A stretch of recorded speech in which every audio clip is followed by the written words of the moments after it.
After dashing to her bedroom, Jessica answered the phone call that had been transferred there. Alright guys, welcome back to some more Umineko and they cry. I'm still a little bit sick compared to yesterday, but I don't know and I don't think that it's as noticeable as it was yesterday, so yeah, by the day after tomorrow I should be all fine, so yeah, we're good. We're good now. Alright, let's recap last part anyway. We had Nazi coping with Beato, who was her quote-unquote friend, and then Byrne just denied it for her. She was like, nah, Beato never existed for you. And then we saw Nazi sitting alone at the very end there. Battler got angry at that because it's like uh, confirming that she was or wasn't speaking with Beato at that point doesn't do anything for our game board, doesn't accomplish anything, doesn't give a victory on either side. All it does is just ruin Nauti's illusion where she's having a happy time, and who are we to ruin her illusion, right? Let's let her have fun. That's what Battler's saying. So Battler slowly getting a bit more of a tolerance towards magic compared to episode 2, where he was like, all magic is no, never existed, no way. But now he's slowly, you know, starting to accept it more and more. Slowly starting to accept that other people can live in magic illusions,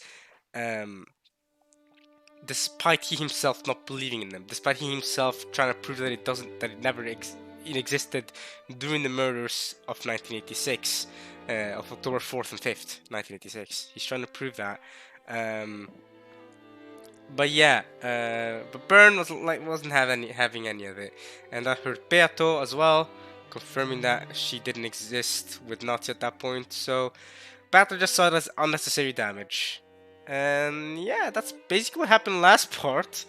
Well, other than that, I mean, it was revealed Kumasawa faked being Kenzo to startle Eva and Rudolph into thinking that Kenzo heard them about the inheritance stuff, right? That was a little discussion at the start of the part. But other than that, we had a little bit of Nazi's past with Kraus, and right, and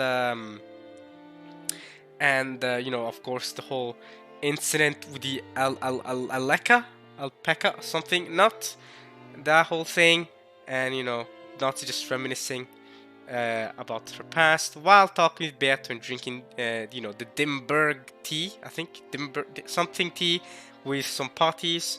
Yeah, they were having a good time. Now we're beginning the chapter with Jessica here in her room. She's gotten a phone call that has been transferred to her room. So I wonder who's calling her. Is someone calling her from within the island, or is it an external line? Now we know when the murders happen, the external lines are cut, most probably by the culprit on purpose, so so that you can't call the police or anything. So okay, yeah, let's see what Jessica has to say here. Hello.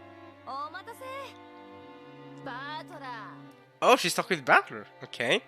I'm gonna assume this is after 1985, like after the family conference, and Battler's announcing to Jessica that, hey, I'm going to come by the next year's family conference. I'm gonna assume this is that discussion that's about to happen.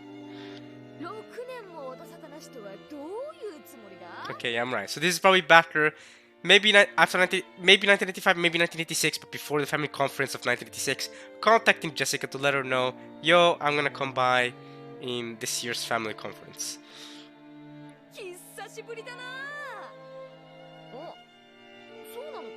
Yep.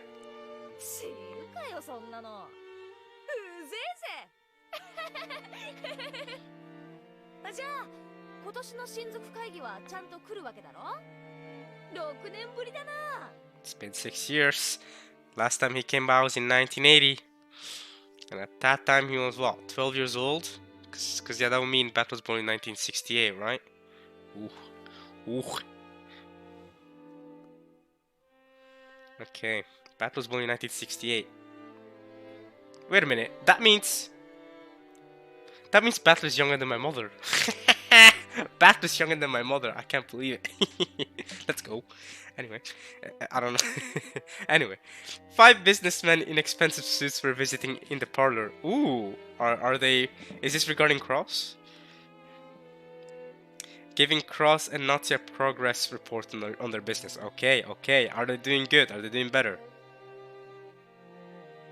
Spread out on the table were the blueprints and designs for a building, as well as documents related to expenditures and the like.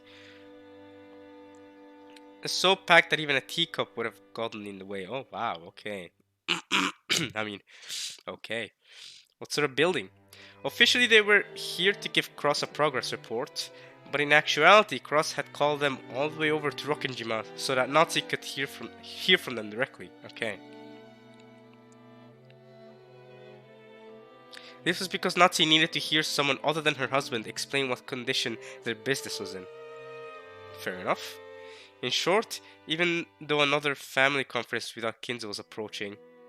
Okay, so this is close to the family conference of 1986. Alright, we're getting close. Their business had not yet earned them any money. That's crazy. And they were hoping to get it done by this year, wouldn't they? Oh, that's crazy.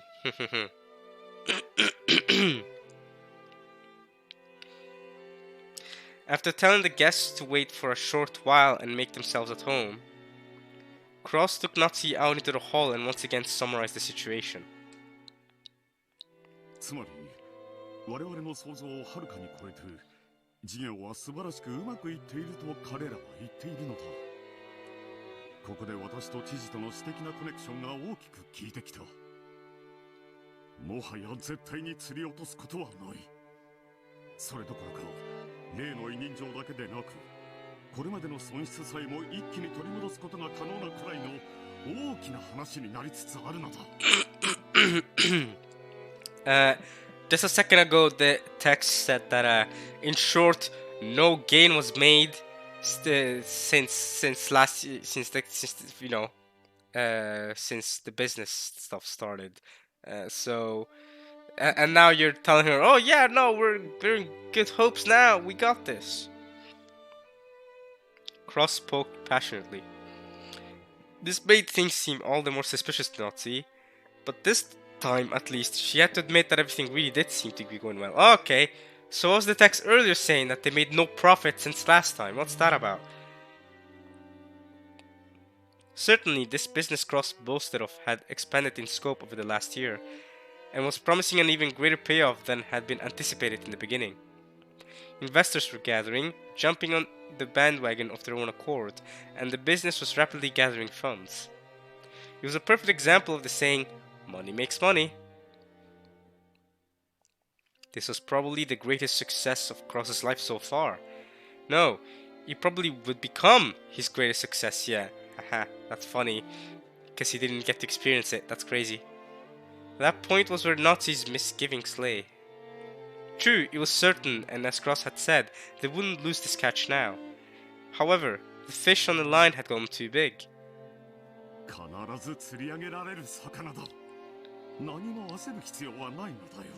If the fish is too big, good luck reeling it in.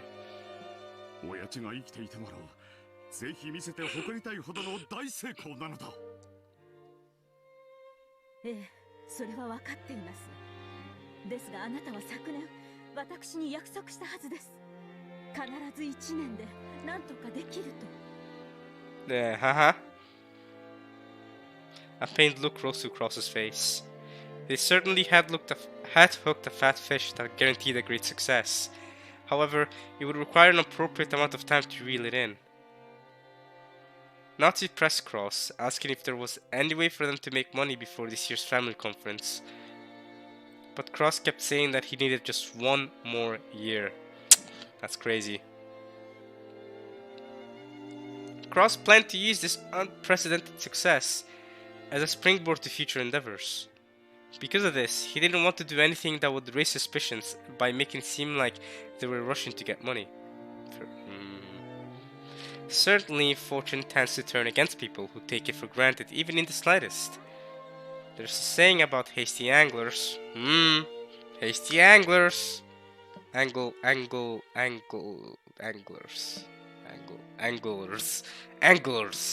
Not anglers.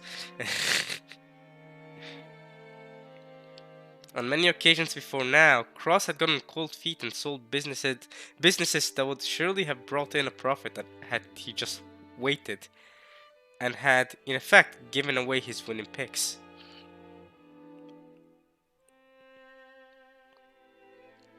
Natsu also knew this. She knew that guts were the thing her husband lacked most. That was why she was unable to refuse when Cross said he wanted to prudently wait just one more year. So you're gonna have to fake another family conference. But Kitty is already under suspicion! And the rest of the family too, to be fair. Alright, we're coping with Kenzo again. 順調でよかったではないか。ということはどうやら私はもうしばらくここで幽霊を続けねばならぬようだな。まんざらでもなかろうが、そなたの命などこの世を去ればすぐに悪魔どもに食い尽くされる運命よ。申し訳ありません、お父様。また今年もお父様にはお休みいただけないかもしれません。よい、気にするな夏日。後ろ宮家当主はすでに私ではない。書斎の幽霊はおとなしく現在の当主の命令に従うべきだ。クラウスの資料は読ませてもらったが、なかなかに悪くない。お父様からご覧になってもですか？わらわから見てもなかなかのものよ。誰もが勝利を確信し、相当の魔力が集中している。その結果、さらに勝利が熱くなり、ますますに人と魔力を集め黄金を生み出そうとしている。錬金術の王道を見事に体現しているぞ。おお、黄金の魔女の太鼓判までつくならこれは心強い。喜べ夏日。このクラウスの事業は必ずや後宮家の危機を救うだ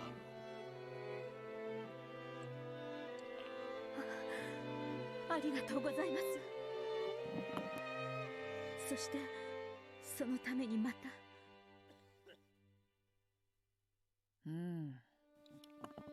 もう一度親族会議を乗り越えねばならんな。One more. ええ、昨年はうまくやり過ごせたつもりですが、不審に思う親族も現れるでしょう。今年は正念場になると思います。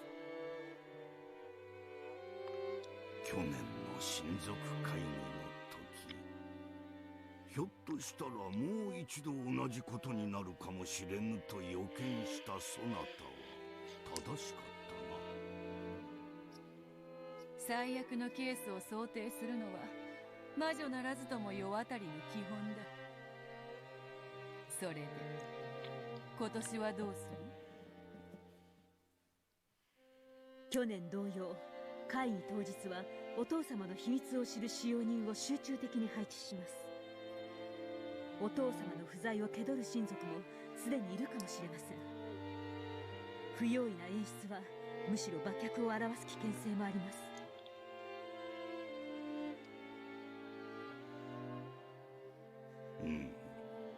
過ぎたるは及ばざるがごとしとも言う。なればどうする？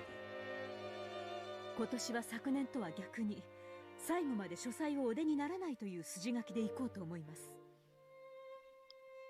それがよかろうな。籠城は単純にして最後の切り札だ。 Someone ever called out Nazi in episode 1 with the whole paper stuff? The paper that she put on the door to the study.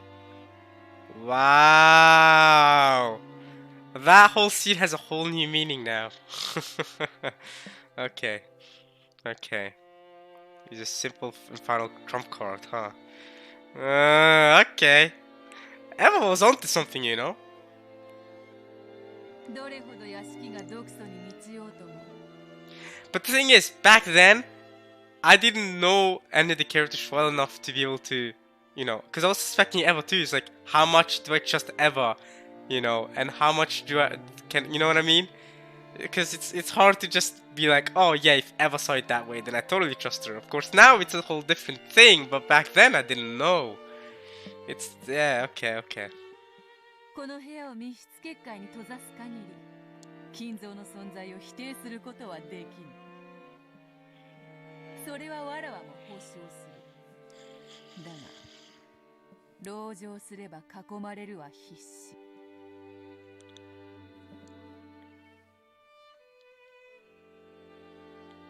承知しています。それでも何卒もう一度だけお父様とベアトリーチェの力をお貸しください。私は新しき当主の命令には逆らえぬ。そして幽霊もまた聖者の命令には逆らえぬしな。この部屋から出るなというのであればそれに従おう。ありがとうございます。わらわは嫌だぞ。力を貸せと願われても願いごときでは聞いてやれぬ。ええ、あなたは古文錬金術師ですから貸せと願いません。貸しなさいと命じます。あなたの魔法だけが頼りです。その力でもう一度だけお父様の幻想を。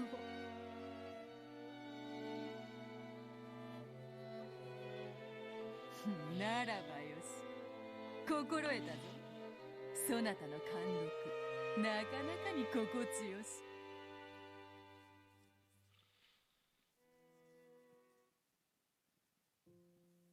From the shadows of the study, Battler watched the exchange between these three. なるほどな。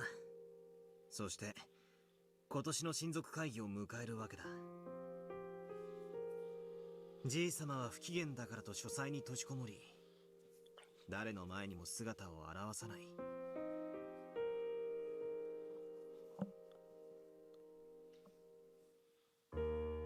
Nazi spoke boldly, saying that she would find a way to overcome this year's crisis and protect the Ishima family honor to the end. Kinzo praised her, saying that he was relieved to hear it and trusted her to succeed. Beato also praised her, saying that Nazi's dignity was even more fitting for the family head than Cross's. However, right now, the true number of people in this room was... one. One and only one. Mob, mob, mob. That's a banger opening. That just might be my opening of the year, by the way. Mob, mob, mob. One and only one. Okay, anyway. If you're wondering what I'm talking about, Mob Psycho 100 Season 3 opening. It is incredible. It is... you know, all 3 seasons of Mob Psycho have great openings, but I think this 3rd season might just be my favorite out of all of them. This could be recency bias, by the way, but it's just, yeah, you can tell the amount of effort that went to the visuals of the opening, and the song is a banger. The whole opening is a banger. Might just be my opening of the year. There's also a really good insert song called Exist. Check that out. Exist by Mob Quar. Dude, Mob Quar, yo. I know this is the last season of them making music for Mob Psycho, but they really should keep making music for other shows as well. I mean, I don't know. It's incredible. It's incredible how much effort has been put into Mob Psycho has been incredible since the start, since season 1. I mean, they really went all in. Studio Bones have really went all in with Mob Psycho. Anyway, at the same time, I thought that. No, just because I thought that, Beato grabbed her chest and moaned. 安心しろ。ここはゲーム版のまだ外だ。だから俺はそこにいるお前やじい様を否定はしない。Even though you know it's all cope, you know it, but you don't want to pain Beato. As Beato tried to hold back the pain deep inside her chest, I put my hand on hers. I already told Burncastle. Denying the witch illusions in just the 2-day period of the 1986 family conference is enough. お前は前回全ゲームの開始時にじい様が死んでることを赤で宣言した。しかしゲーム開始以前のじい様の生死については言及していない。つまり今この場にじい様が存在していても何の矛盾もないってわけだ。 But you know he doesn't exist. I mean, okay, you know what? Go ahead, mate. Alright, go ahead. We can go ahead and cope. That's fine with me. I mean, I guess my goal is also not to deny, technically, not to deny witches outside the game board. But at the same time, Battler, one of my goals is also to find the real truth of what's happening. And I can't help but say that, you know, maybe my goal and yours might be slightly different, but it is Scope though. I'm just it is Scope. Kinzo's dead. Even now, Kinzo's been dead since 1985 at least. It's unfortunate, but it is what it is. Okay. All right.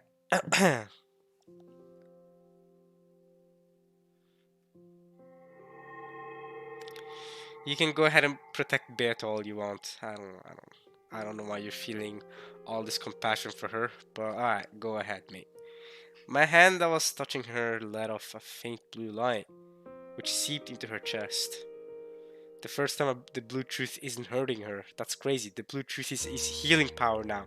Using the blue truth as healing. That light tenderly wrapped itself around the splinters in Beato's chest. そしてこの場にいるベアトリーチェの存在だって否定することはできない。ゲーム版の外、すなわち1986年10月4日以前の島の人数については赤で宣言されていないんだ。だからここにベアトリーチェが存在しても何もおかしいことはない。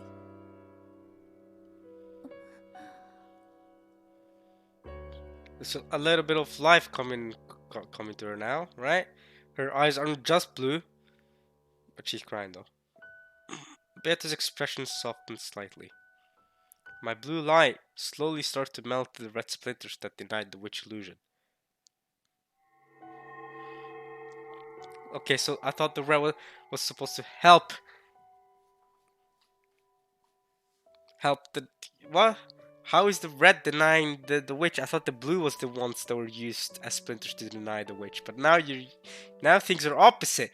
Now the red is the thing that is hurting the witches, and the blue is the one that's healing the witches. Beato still wore the same sad expression, but she lifted her face and looked me right in the eye. Hey yo, hello? Even though she was silent, her eyes told me that the pain had gone away. The feelings that showed in her eyes were gratitude for taking the pain away. An appreciation, or was it surprise, that I had left even a tiny bit of leeway for witches to exist.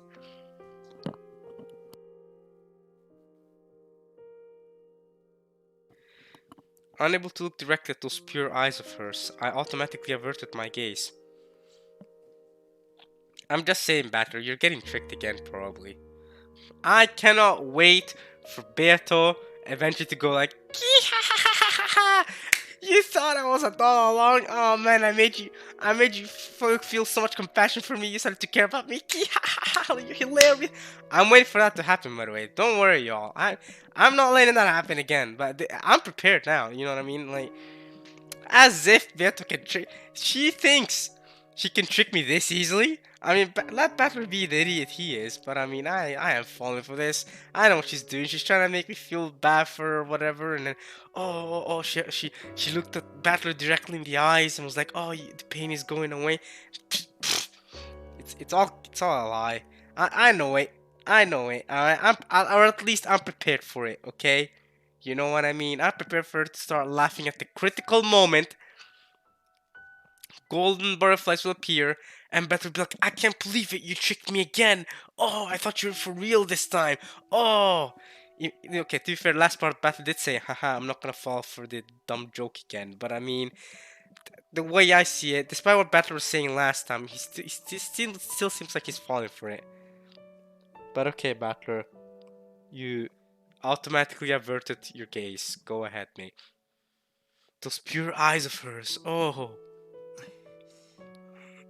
誤解すんなよ。魔女の存在を認めたり、あるいは屈したつもりもねえ。俺はお前とのゲームに勝つために、その部分だけに徹してストイックに戦いたいってわけだぜ。ゲーム版の外でまで嫌がらせをするほど趣味は悪くねえからな。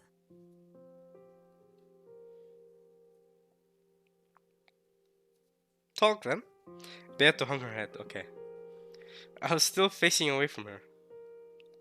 However, we waited wordlessly for a while, my hand still in hers. By now, no one would believe that this woman with sad eyes was the same person as that prideful Beato.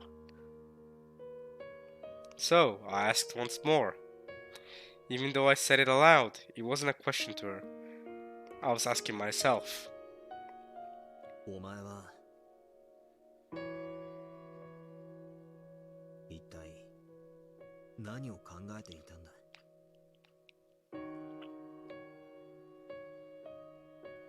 そうさ。俺はラムダデルタのゲームを通じてでもお前を探さなくちゃならない。お前が何を考え、何をしようとしていたのかもな。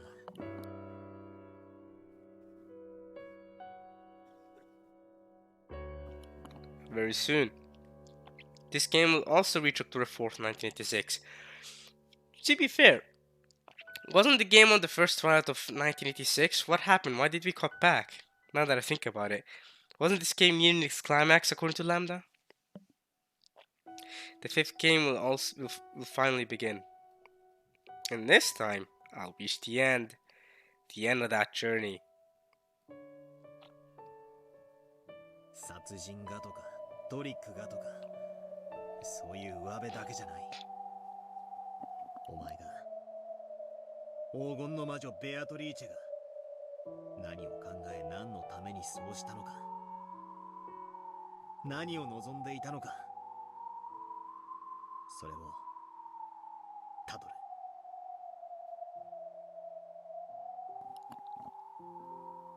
That's right.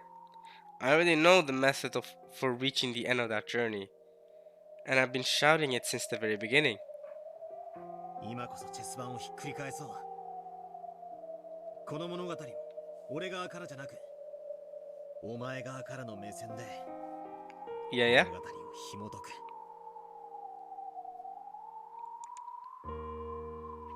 そして今度こそお前を理解しよう。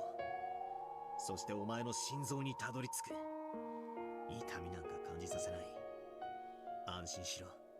あの魔女どものおもちゃになどもうこれ以上させないからな。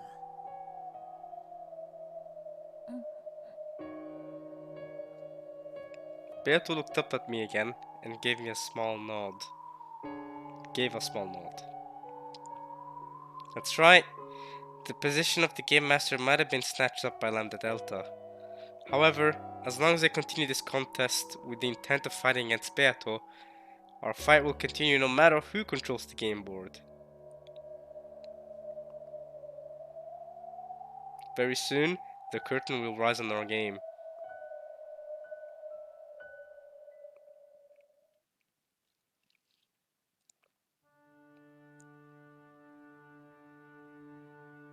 今年の親族会議でも親方様の秘密を隠さねばならん」。はい、心得ております。同じ手がもう一度通じるか疑問だな。奥様も同じご懸念を持たれている。そのため今年は書斎から一切お出にならない方向で行くことになった。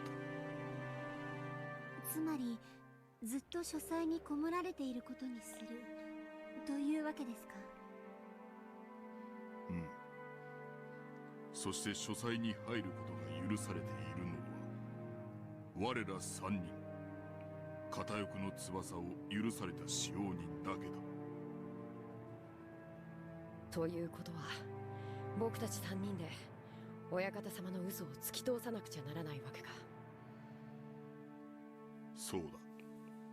親族の方々は親方様の具合や機嫌などを問い詰めてくるだろう。よどみなく答え、不審に思われることがなきよう注意するように。はい、心得ました。姉さんはすぐドジるからな。むしろ当日は風邪か何か理由をつけて欠席した方がいいんじゃない？そんなひどい。Hidoi! Kanon wasn't just saying that to make fun of Shannon. He simply wanted to release her from the stresses they would face that day as they took on the critical task of concealing Kinzo's death. 源氏様、シャノンがシフトに入る必要はないのでは？僕たちだけで十分やります。それはできん。奥様から我ら3人は必ずシフトに入るようにとの言命だ。はい、やり遂げる覚悟です。ドジらないでよ。ドジりません。 Shannon grew sullen, and Kanon shrugged. Then Genji told them that they weren't taking this seriously enough. Funny how they're just talking to each other, to themselves, though. If they're the same person. If they are. シャノン、カノン、すでにお仕えする親方様はお亡くなりになっている。しかし、本当の意味でお亡くなりになるまで我らの奉仕は続く。あの書斎は無人ではない。今なお親方様がおられ、日々の研究に勤しまれているのだ。それを深く心得よ。 But I do still want to explain how. You know what, I won't talk about it now.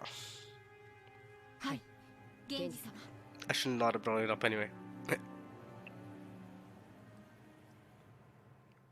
Alright. Oh, is this Shannon and George? お父様がすでに亡くなっている。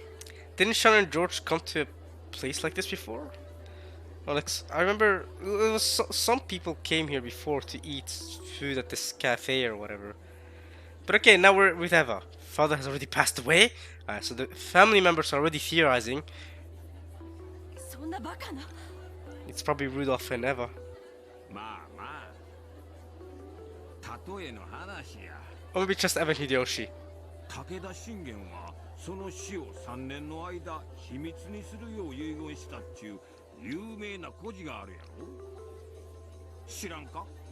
Takeda Shingen? No, I haven't heard of him. He said in his will that his death was to be kept secret for 3 years. そんな話もあったかしら。日本史はよくわかんないわ。当時武田は織田や徳川との戦の真っ最中だった。 My Japanese history is much worse than yours, Eva. I can tell you that much. It's basically non-existent.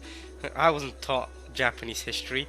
All I was taught was, I mean, I didn't know about the Great Kanto earthquake even. I had to have that explained to me. All I know was that they got bombed twice in World War II. Unfortunately enough, I mean, that's kind of tragic how many innocent people died, but they did get nuked twice.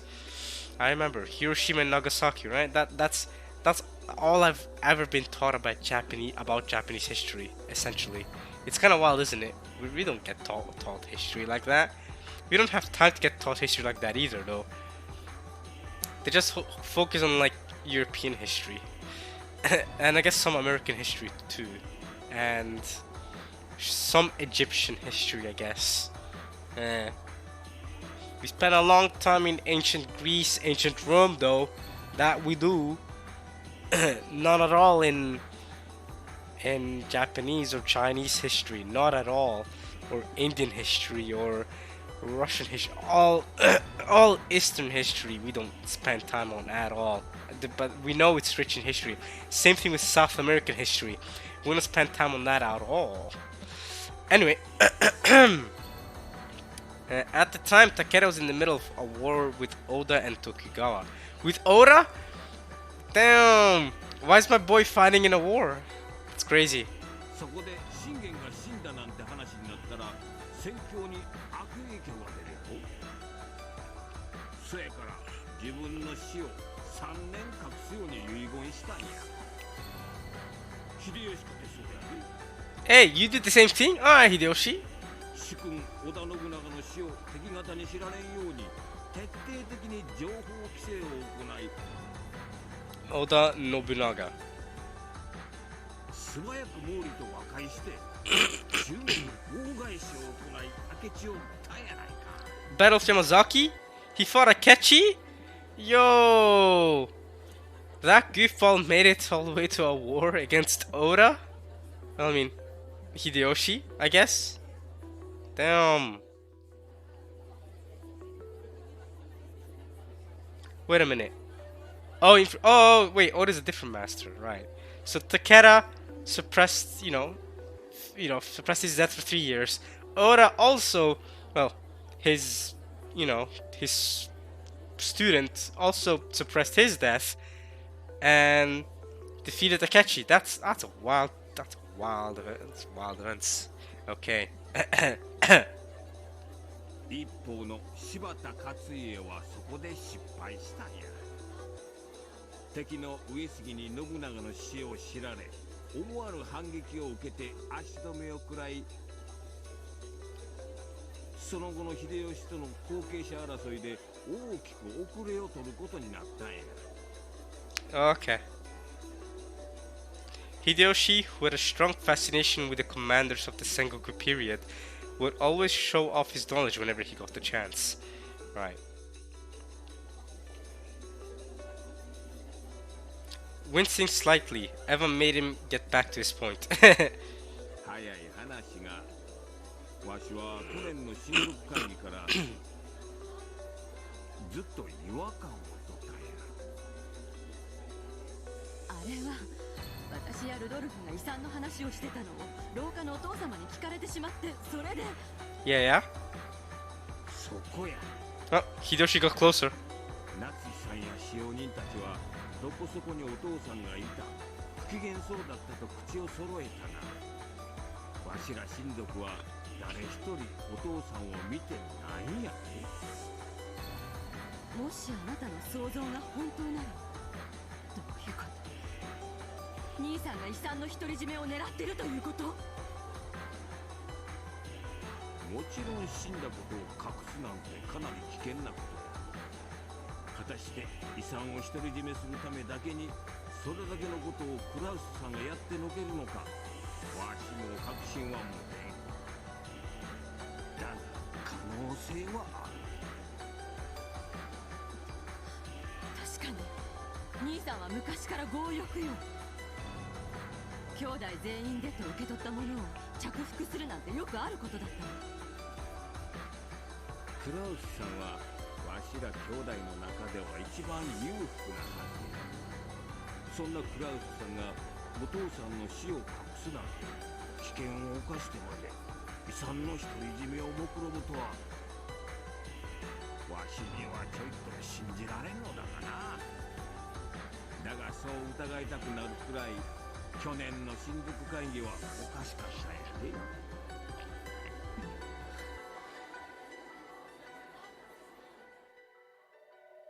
Evan and the others were painfully aware of how reckless it would be to try to see Kinzo knowing that he was in a bad mood.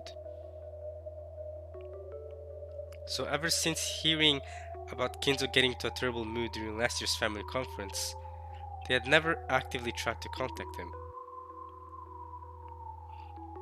That was why, until this very day, it hadn't occurred to them to find it suspicious that Kinzo never showed himself. 確かに疑ってみる価値はあるわね。でも本当に兄さんがお父様の死を隠すなんて大それたことをするかしら。傲慢なくせにおかしなところで小心な人よ。そんな一世一代の大博打を本当にするかしら。いずれにせよ今年の会議ではきっちりお父さんのご尊願を拝謁した方がええやろな。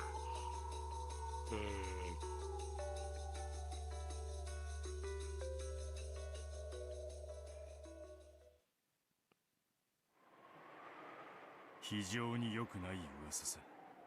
どうやら兄貴の事業は俺たちの想像を超えて手ひどく失敗してるらしい。相当の損失を抱えてて、表向きを取り繕うだけで精一杯らしい。つまりクラウスさんからお金を借りるのはとても難しいことというわけね。All of them suspecting it. But not gonna lie, it does look like Kitty and Rudolph are flying in the air right now. You know what I mean? Like, why are they not on the ground? Why are they floating up here? They're in the Angie scene, you know what I mean? Watch in the background a second, they're gonna see their daughter, 18 years old, just jumping off a skyscraper looking majestic in the background. Watch. Why are they flying? ああ、泣けてくる。 So even Rudolph and Kitty are suspecting this. Wow!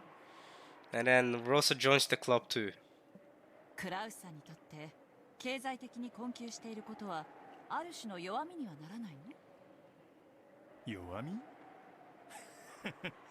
そりゃ投資家は超えてるから投資家なんだぜ。実は金欠だなんてことになったら誰も見向きもしねえ。信用第一の世界なのね。Kitty smiled thinly. Rudolph was taken aback by that smile.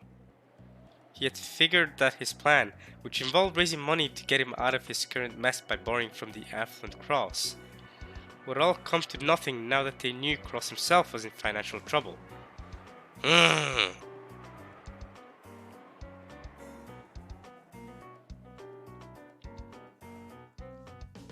クラウスさんの信用はクラウスさんのこれからのお仕事に必要だろうけれど、私たちのこれからには必要ないわ。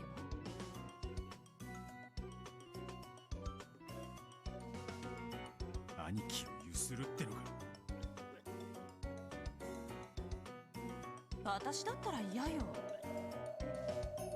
血のつながった兄弟を貶めるの。 That's crazy. Let's extort Kraus. Rudolph felt a shiver go up his spine at Kitty's cold smile. Hey yo, Rudolph, you picked one heck of a wife, bro. At times, Kitty was able to throw away all compassion and think in an extremely ruthless manner. Whenever he felt that, Rudolph thought about how he never wanted to have her as his enemy. Hey, good thing you married her, you know what I mean? Like, hey, you don't want to have them as your enemy, then marry them. Go on, you know what I mean? Like, make sure, force them to be your friend, force them to be your side, you know what I mean? If you marry them, then they're on your side. They want the best for the both of you. 他に金策があるなら、お兄さんを脅迫なんてしたくないものだわ。あったら悩んだりしねえ。選択の余地のない問題で悩むのは人生の無駄だと思うな。Which is worry about a problem we have no other options is a waste of time.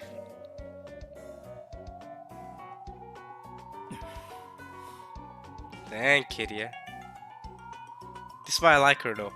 Rudolph stopped talking, folded his arms, and lowered his gaze. Even now, Rudolph had a kind of fear of Cross due to his violence when they were young. And now, Rudolph would be the one to threaten him. That meant Rudolph would also have to fight against his childhood trauma. So to give her husband a little push, Kitty smiled reassuringly, and perhaps coldly. つくづく信用で仕事をしたくないものだわ。信用ほど積み上げるのに苦労して失う時が一瞬なんて割の合わない投資はない。Ooh. そうだな。世の中100の信用より1枚の診察だ。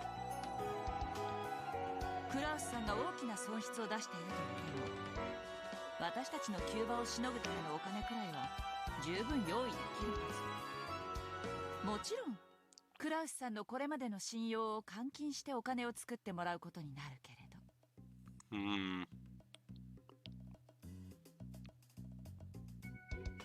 こいつはやばい話になる。やばい。十分な備えが必要よ。私たちには時間も失敗も許されてない。そうだったわね。私の京都の友人たちにそういうのを洗うのが上手な人たちがいるわ。 Right, because her family's from Kyoto, right? The Sumadera family.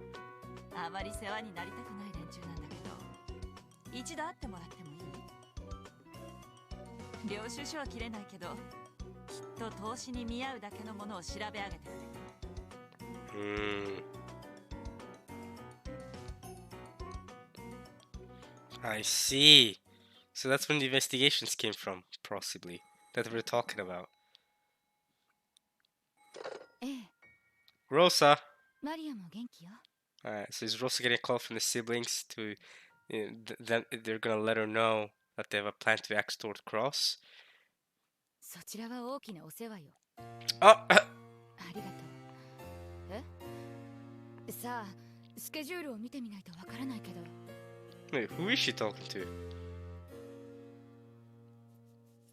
Rosa's talking to Rudolph. Okay, so it is Rudolph. Okay, I was gonna say it should be one of the siblings, right? Rosa's talking to Rudolph over the phone. Rosa rarely received calls from her older siblings, so she braced herself for something serious. So 実はな、次の親族会議についてちょいと兄貴抜きで意見を調整したいんだ。エヴァ姉さんとルドルフ兄さんと私の3人で頭痛の増えそうな話ね。電話じゃ詳しくは話せない。だがお前にとって聞く価値のある話のはずだ。それはいい話？もちろん姉貴は乗り気だぞ。姉さんが？ローザには賛同してほしいだけだ。金を出せとかそういう話じゃない。俺たち3人が全員結束してることがまず大事なんだ。わかるな。 Rosa let out a sigh.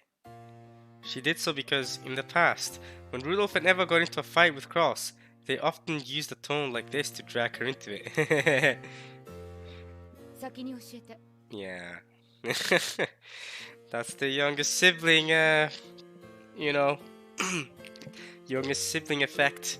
I know it all too well. その話は私も得をする話。俺たち3人で2億ずつせしめる。うまくいけばそれ以上も引っ張れるかもしれない。 That's $2 million, right? Oof. お前の借金それでチャラだ。それはいつまでにせしめられるの？もちろん年度内で。俺も助かる。姉貴も助かる。そしてローザも助かるってわけだ。三方丸く収まる。姉さんが話に乗るくらいには勝算があるのね。話を聞く気になったか？ちょいと急だが、次の日曜日の19時に銀座のお前のお気に入りの喫茶店で会おう。俺と姉貴の予定がそこでしか合わねえ。問題ないか2億捻出できる話なら聞かないわけにはいかないわ。では次の日曜日の午後7時にレオポルドで。 Okay, they went from saying 19:00 to 7 p.m. Why did you go from, you know, making it, you know, worldwide to making it American? 7 p.m. That's crazy. マリアちゃんによろしくね。 Wow. It just has a little thing at the end. Say hi to Maria. 連れてきてもいいんだぜ。 Oh. Okay. Interesting. あの子の前でお金の話はやめて。 Yeah, I was gonna say, you can bring her too if you want. I don't know about that one. Oh, she just set it down. Alright. She set the receiver down with a clunk a little violently. Understandable. He was like, oh, say hi to Maria. You can bring her to... I don't know about that last message there, Rudolph. Apparently either Eva or Rudolph had gotten a hold of one of Cross's weak points.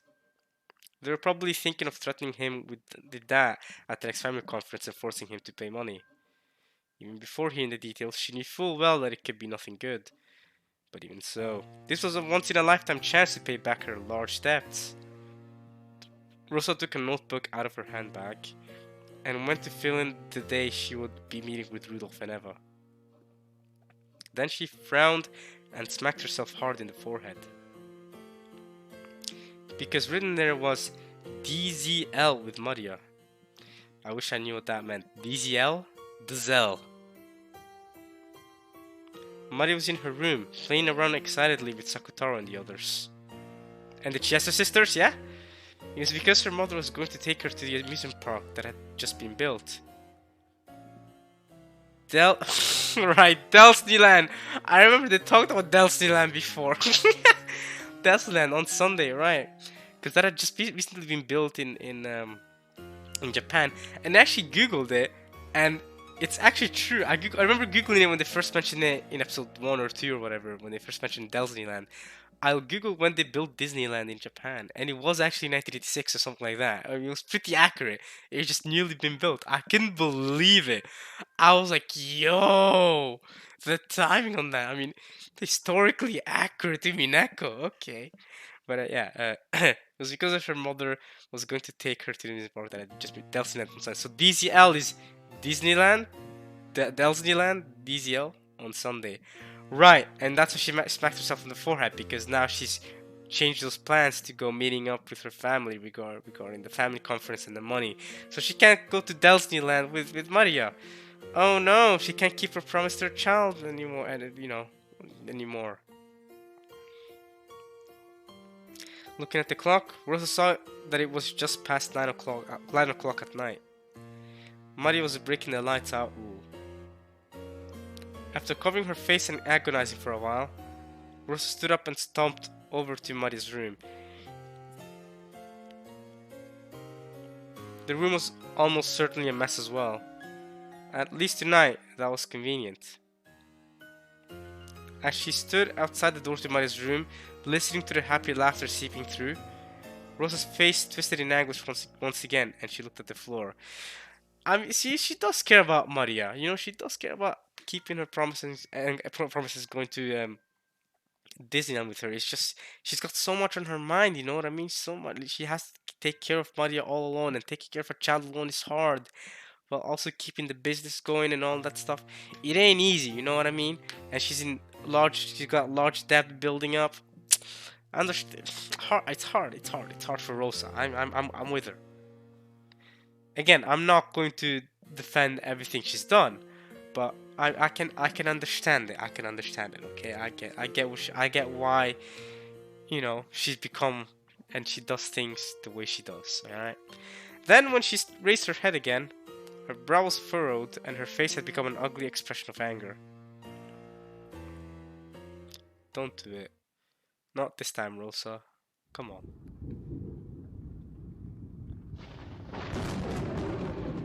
Oh, we're just gonna skip past it.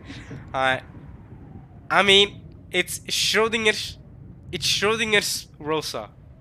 We don't. Hey, we can all, like the text at the end there, described a bunch of things regarding Rosa and what she was about to do next. But it's still Schrodinger's cat box. We don't know what really happened that night. Alright? Who knows? Like, maybe Rosa's just angry at herself, went in there, helped Marie clean the room, and put her to sleep calmly, and also told her, oh, unfortunately, I can't take you to Disneyland. Marie accepted it, and she left. That's a valid explanation for what happened that night. You guys might be calling it copium. I get it. It might be copium. You might be like, I mean, come on. We all know what happened, alright? Some slapping definitely happened. But hey, listen, yo. Listen. If we're gonna allow Nazi to cope, you better allow me to cope, okay? It's not been confirmed. Alright? Byrne hasn't confirmed it in red. So, there you go. The weather wasn't looking very good. Is this a good place to end it? I gotta check. Nah, we'll keep going for a bit longer. The weather wasn't looking very good. The weekend forecast had said that there was a high likelihood of a tropical cyclone growing into a large typhoon. Oh baby, how accurate the weekend forecast was. If it was true that premonitions tended to be right, then this year's family conference will probably take place in absolutely horrible weather. In fact, Nazi wished that a typhoon large enough to stop boat travel to the island would seal Rokujima away forever. Imagine? If that had happened, she would be able to keep Kinzo's death hidden as long as she wanted. 台風が彼らを永遠に遠ざけてくれればいいのに。 Nazi let out a deep sigh. Just doing that made her headache throb. As the day of the family conference approached, the intensity of her headache just kept on increasing. At that time, the phone rang. Nazi turned the television off and picked up the receiver. Hi. Moshi Moshi! Yo! Mugiwara ya! It's me, the flamingo! Okay, anyway. お休みのところ申し訳ございません。源氏でございます。 Genji. 何事ですか？ 奥様に外線からお電話でございます。 Oh, from the external line. For Nazi specifically, not for Cross? ですが、名前をお名乗りに。 Huh? Becky, that's sus. There is a phone call for you from the external line, however, they will not state their name. Keep going. 名乗らない？はい。先方は話せばわかるとは申しておりますが、いかがしますか？ Yeah, put me on, put me on. いたずらかもしれません。 It might be a prank. No, put me on. Oh, I know who it's gonna be. I know who it's gonna be. I know. But what does that person have to do with all this? Okay, anyway, I think I know. どんな相手です？ What did it sound like? He's gonna say it sounded like a little girl, right? It sounds like a little girl. おそらく Wait! 若い男性ではないかと。 Wait, what? It's not Burn Castle? It's not the human...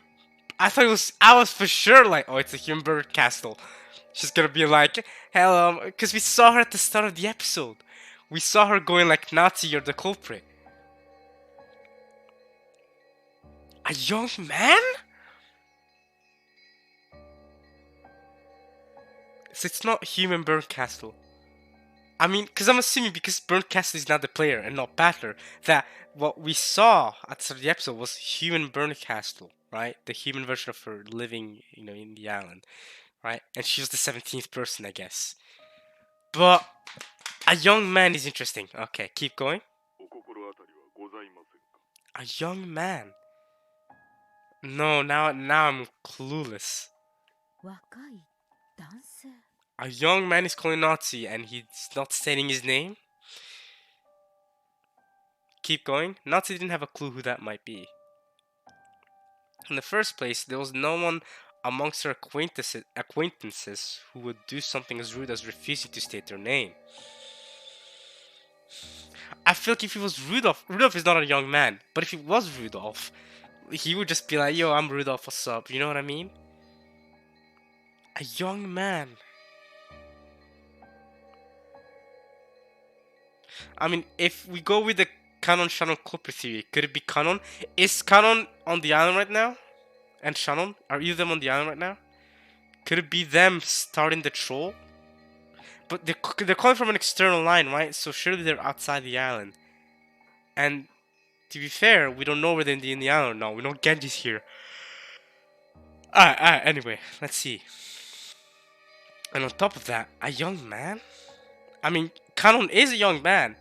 He's the only young man I could possibly think of right now. I mean, obviously, you got George and you got Battler. So if you don't suspect... I don't think Battler's the culprit. But if you don't suspect George being the culprit, maybe you could think it's George. But I think we can all agree there's more evidence to Canon being a million times more suspicious because we can never find his corpse at the end of every episode. We never see his corpse. So for this to be Canon makes a lot more sense to me. But what is Canon up to? Or Shannon, or Sayo, whoever it is. Nazi thought that as a wife, it wasn't right for her to have connections with men other than her husband, much less a young man. It might be considered suspicious. That's true. That's true. Imagine Imagine Genji go. That is a good point. Imagine Genji going to cross. Yeah, by the way, a suspicious young man from outside the island called Nazi, and Nazi picked it up. Like, if I was cross, even I'd be like, huh? Wait, what? My wife did what? Okay. Especially considering the conditions they're at right now. Mansion, 1986, Japan. Considering all those conditions, put those in mind. If I was cross, yeah. Nazi, what? It's up to you even to pick up the call or not. But I mean, you know, you do have to think about it as Cross's wife. You know what I mean? Oh yeah, I talked to you, young man. Don't worry. There's no connection between me and him.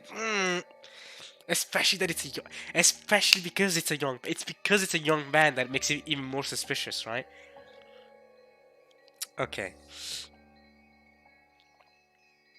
The phone call suddenly seemed like something dirty. Yeah, no, I see. I didn't think about it like that, but I only thought about it as like, oh, could this be the culprit setting up, stuff? But you know, when I think about it rationally, you know what I mean, like how you're supposed to think about it, you know what I mean? Yeah, it is very dirty. It's very okay.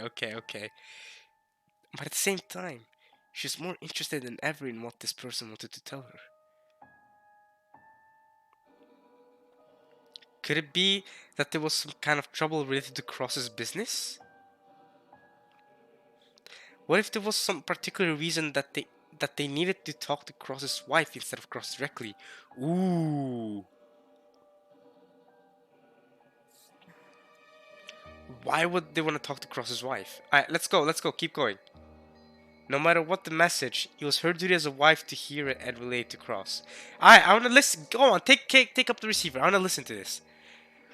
If it was some strange kind of extortion attempt, she just had to firmly refuse and inform Cross that she had received a phone call like that.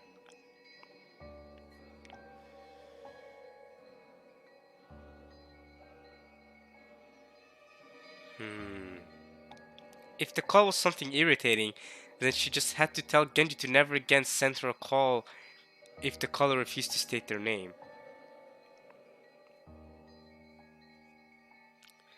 Thinking this, Natsu told Genji, who was offering to hang up after all, to connect her to this person, and she set the receiver down.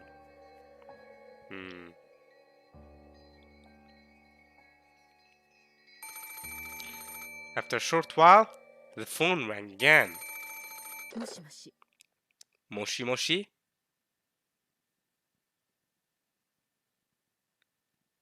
This wasn't the internal line. It was the external phone line, which Genji had transferred to her. So it should already have been connected directly to the mysterious man.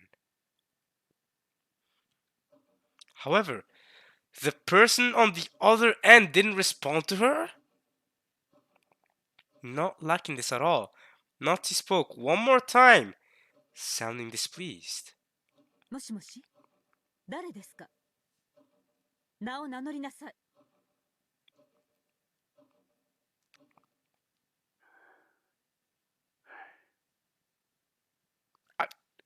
I couldn't tell whose voice that was from just that.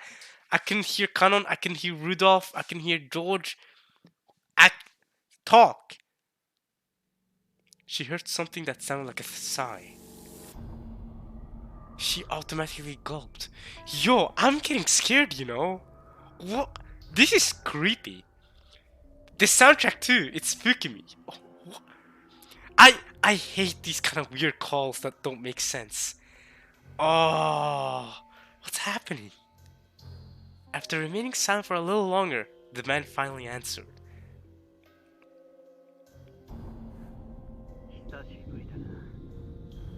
Who? Hitashiburi-dana?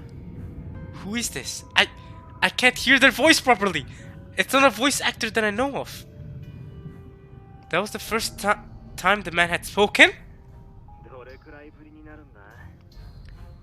Is that Battler? The closest voice I can connect it to is Battler's.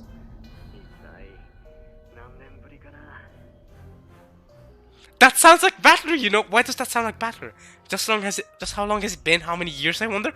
I'm trying to listen in on the voice so much.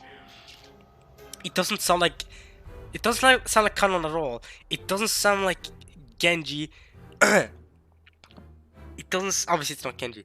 It doesn't sound like Rudolph. It sounds like Battler. It doesn't sound like George. It sounds like Battler. What? How many years, I wonder? I mean, it's been 6 years since Battler's met Nazi. 何の話です？ What are you talking about? あなたは誰ですか？ Wait. What's happening? The voice certainly did sound like that of a young man. But it was a bit hard to figure out much about a person just by their voice over the phone. He sounded like a young adult, but he might actually have been of middle school age, or an adult whose voice still hadn't deepened.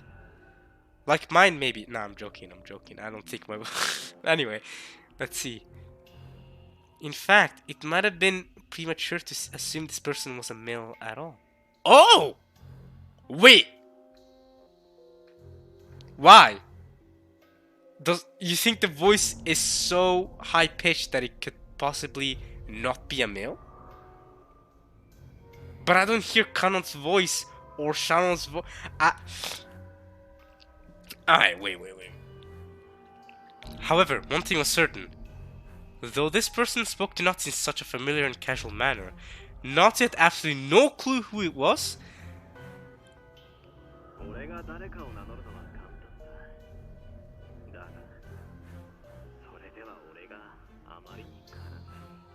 It'd be easy for me to tell you my name, but that will make me very sad. Why does it sound like Battler? It sounds like Battler. But Battler wouldn't make such a prank call like this, would he? The only person that can...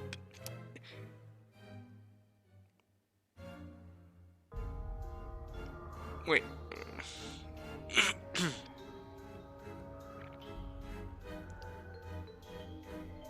何を言っているのか分かりかねます。あなたは誰ですか？そして私に何の用ですか？それが言えないなら興味はありません。切りますよ。No, don't hang up. I wanna know more.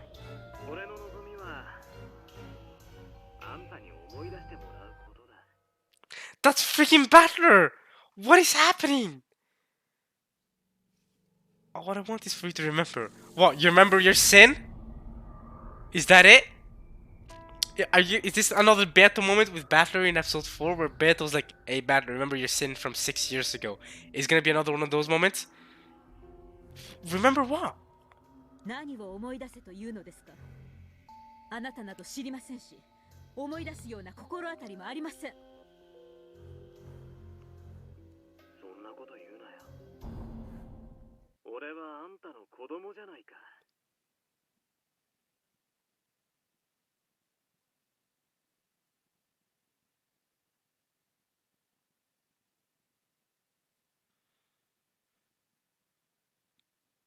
What? What? What? Wait. What?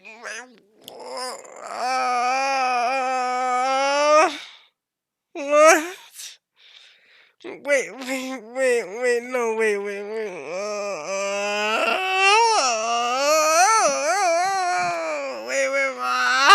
What is happening? What is happening?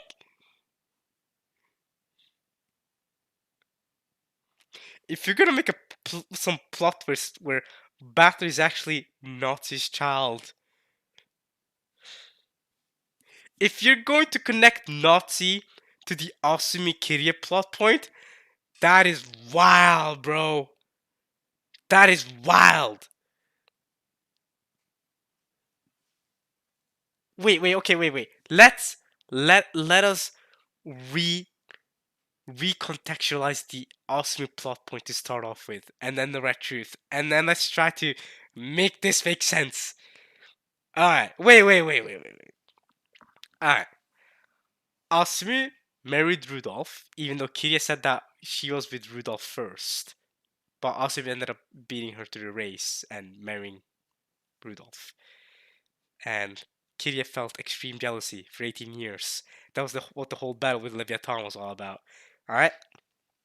18 years ago, She, quote unquote, gave birth to Battler. That's how the story goes. She gave birth to Battler, and Kiria cursed Battler for 18 years because, that's not her son, that's Asunu's son. Alright? Eventually, about 6 or so years ago, so 1980-ish or whatever, or maybe a bit long before that too, maybe 7 years ago, Asumu died. Kiria confirmed that she cursed her to death, whatever that means. She cursed her to death. Whether that means Kiria directly killed her or not, I mean, that's for you to theorize. I don't know. She just said that she cursed her to death. And then Kiria married Rudolph afterwards. Then she had Angie with him. And that's the family situation that we were given. Then we have the Red Truth revealed last time that. Okay, so what the Red Truth? What did they say? The Red Truth said that Ushiroma Battler is Ushiroma Asumu's son. In red. It said that, and then Battler, when he was Battler's, when he was talking, he said that I'm Ushiroma Battler in red, and then he was trying to say that I'm Ushiroma Asumi's son, but he couldn't do it, which means that that specific Battler couldn't say that he is Ushiroma Asumi's son. However,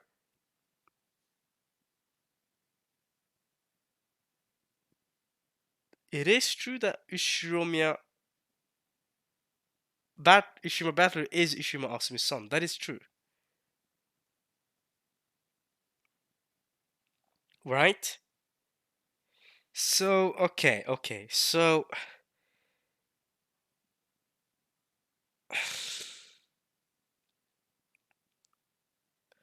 but how do we connect Nazi to this? Battler has a sin 6 years ago. You, what if Rudolph was a bad man and the Battler we know is actually Kiria's son?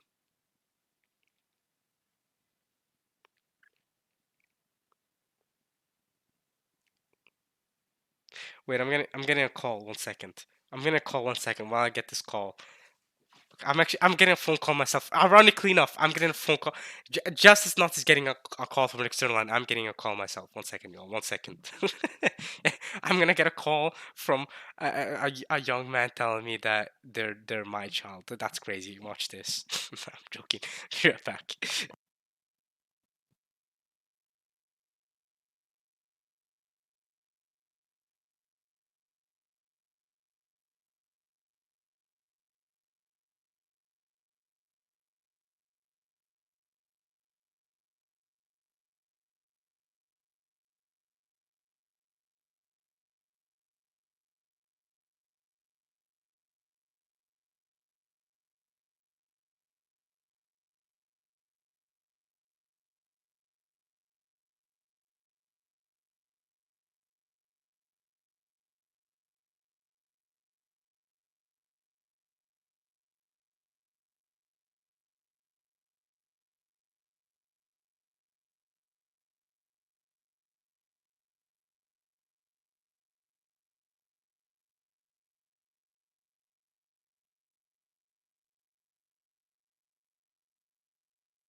Alright guys, we back.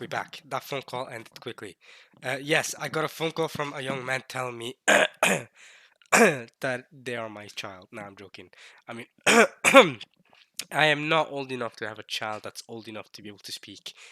So, I mean, unless no, I'm not gonna say that. I mean, unless you go, oh, I mean, did you have a child when you were like a young teenager? That would be wild. But no, I haven't. I have not. I can I can confirm to you guys that I've not done that. My phone call was luckily not as spooky. Okay, so what if there are two Ushiruma battlers? One of them is Asumi's child. One of them is Natsu's child. I know, right? That's crazy, isn't it? And the battler we know. Wait. The battler we know is Natsu's child? And Natsu's the culprit? The battler we know is Natsu's child. Then there's another battler. But that means they can't look identical. What if Rudolph was such a bad man and he also banged Nazi and Nazi kept it secret from Cross? That's where the second battler comes in. Or maybe the second battler has blonde hair. Wait, no, it's all so confusing. There's gotta be a way this all ties in, right? To be fair, I could be completely wrong to try and tie all this into Battler's family. This could just be completely disconnected from Battler's family situation. But it just seems too much to not connect it to it. I'm your child, aren't I?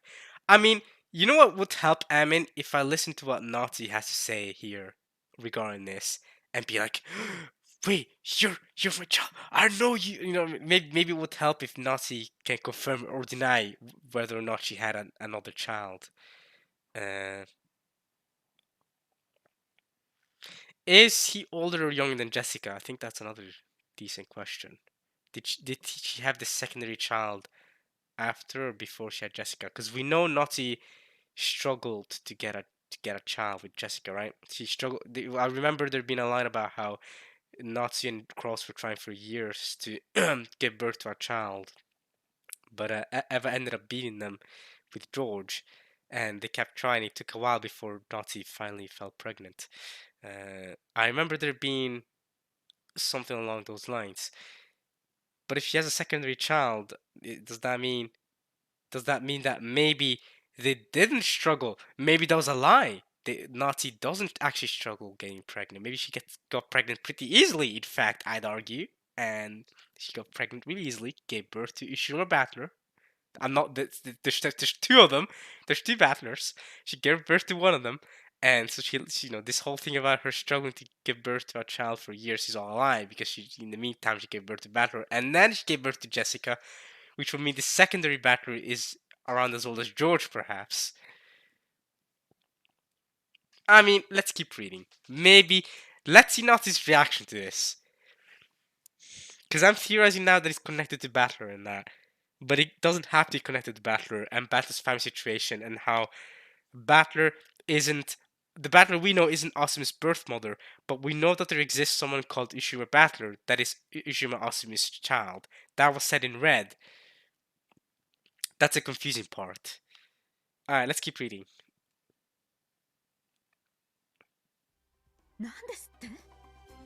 Azure Jeer. Alright, what do you think, Nazi? This is wild.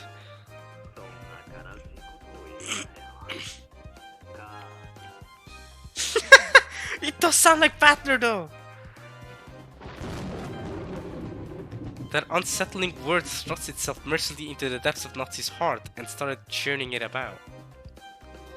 In Nazi's entire life, no one had ever said anything so unsettling to her. In her bewilderment, Nazi felt her heart beat so loudly that it felt like it would explode. So, during the family conference of every episode so far, this conversation has happened prior to it? Are you telling me this is true? You're telling me Nazi got this external line phone call every single episode? So we have to take in this phone call in mind when we think about Nazi's actions in every episode so far? Or is this just an episode 5 thing? Exclusive. That's like how Angie's story is an episode 3 exclusive. An episode 4 exclusive. Because episode 3 exclusive that goes on to episode 4. あなたに母と呼ばれる覚えはありません。 Alright, we know Nazi can lie, just like how she lied about Kinzo being alive. She can lie about having another child. I'm not gonna trust her in saying this. 何のつもりか知りませんが、もう切りますよ。 Yeah, she's hanging up because she doesn't want to accept it. Okay, okay. Nah, yeah, Nazi definitely. There's definitely some Nazi child business going on. Nazi's child is the culprit! Huh? 19 years ago.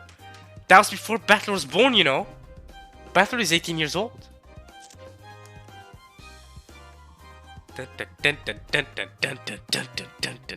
Sus. Sus. Battler was born 18 years ago. Ooh, ooh, ooh. Oh, Jessica was born 18 years ago. Jessica was born 18 years ago. So this child would have to be... This young man would have to be older than Jessica. What is going on? It sounds like Battler too. The voice sounds like Battler. Is it Ono Daisuke? Natsu's mind went blank. And beyond the sound of the wind howling outside the window, she most certainly heard the roar of the sea from that day. Huh? Huh?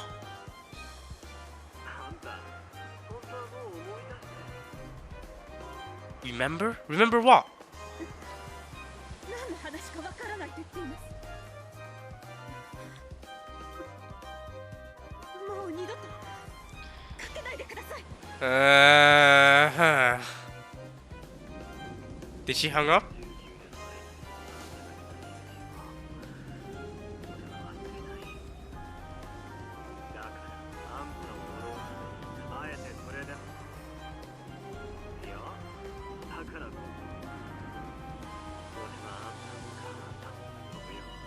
It does sound like Battler. Because of what you did. To curse you? Wait.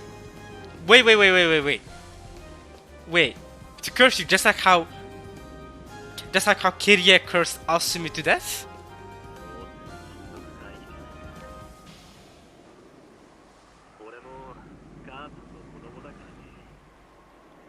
I can't hear him well enough to confirm whether it's Battler or not. Huh? So it is Battler! Wait, what? After 19 years? Wait, no, it's been 6 years, if it is Battler. Nah, but we never saw this person. Unless this person is the 17th person? And he's the culprit? What? I have one extra theory, click. There is one extra theory I have here.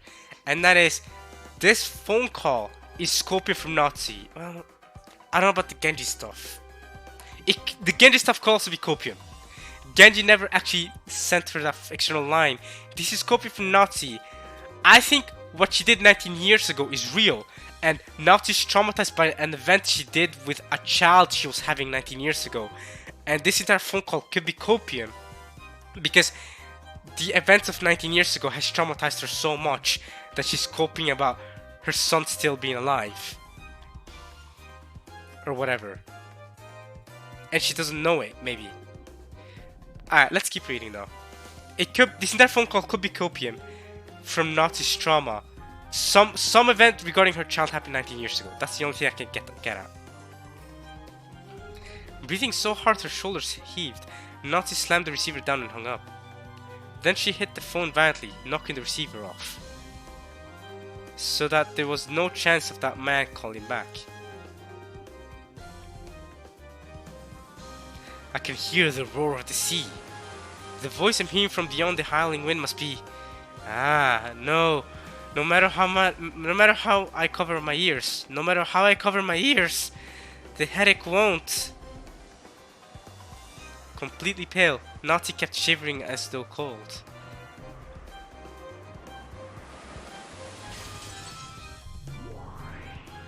Burn? ラムダいる？ Wait. Explain what's happening. いるわよ。 Hey, you two, what's happening? What's up? What is this? ベルンが望めばどこにでも。じゃあ台所の床下収納に入ってて。ぬかみその壺の中でもいいわ。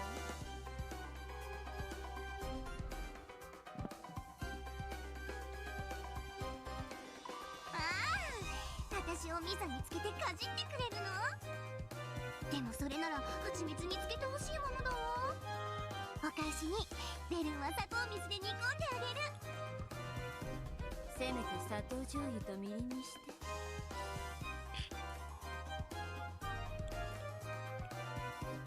それで何？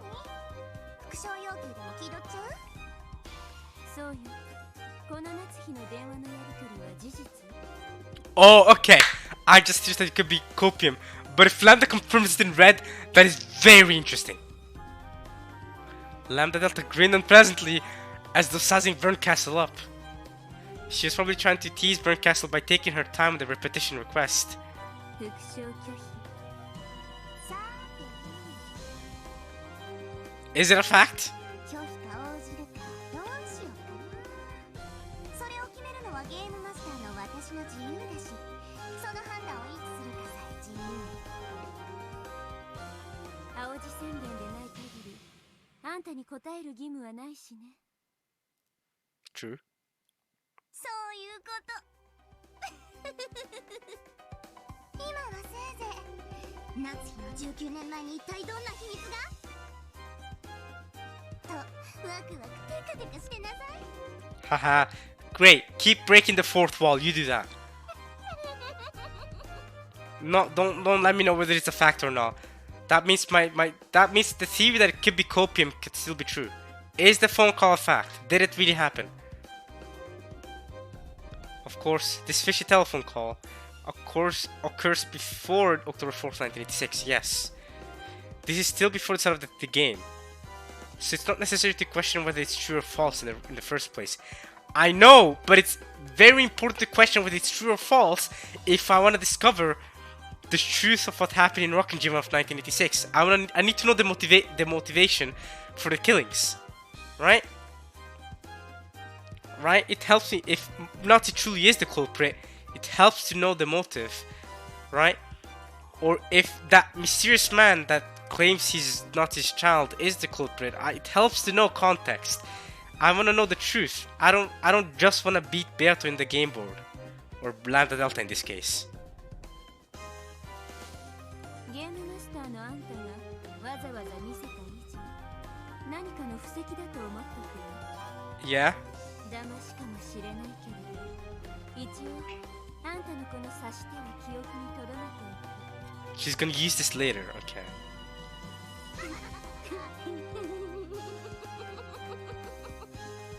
このカードを伏せたまま場に出すってやつね。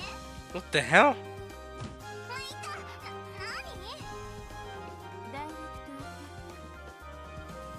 After suddenly being conked on the head, Lambda Delta was bewildered.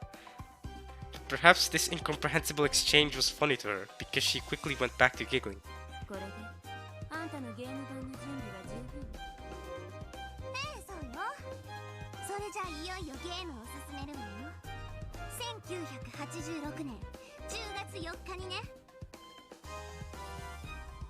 何度目の1986年10月4日かしらね。無限の魔女ベアトリーチェ。 What number? やはり恐ろしい子だわ。 What do you mean, what number? What do you mean? Isn't it number 5? Episode 5? I don't get it. ベルン側は何か行動ある？ないわよ。あんたが副賞要求に答えないならそれで終わ Alright. ターンエンドね。スタート。クリーンアップドロー。 Haha. さあ来たれ。1986年10月4日。 Okay, that phone call is nuts. And that's the end of the chapter. Wow, we did the whole chapter this part. Let's go, guys. That's good progress. That's good progress, you know. Alright, this is a good place to end it then, since we did a whole chapter. It is 7. Oh, are we skipping back to... Wait. It's 11 p.m.? Yeah, no, it's 11 a.m. Furudo Erika? October 4th, 1986, the first day. Wait. Furudo Erika? Wait.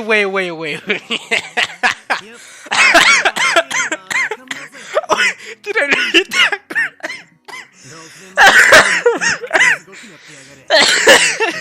Oh my god, did I read that correctly?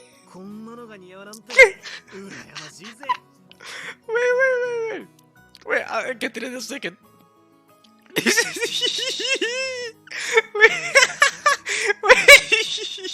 This rose garden really is a masterpiece. It's gonna be more awesome than it was 6 years ago. You're so lucky to have this as your yard. I don't care, Battler. Wait. The title of this chapter of Umineko is Furuto Erika. Wait.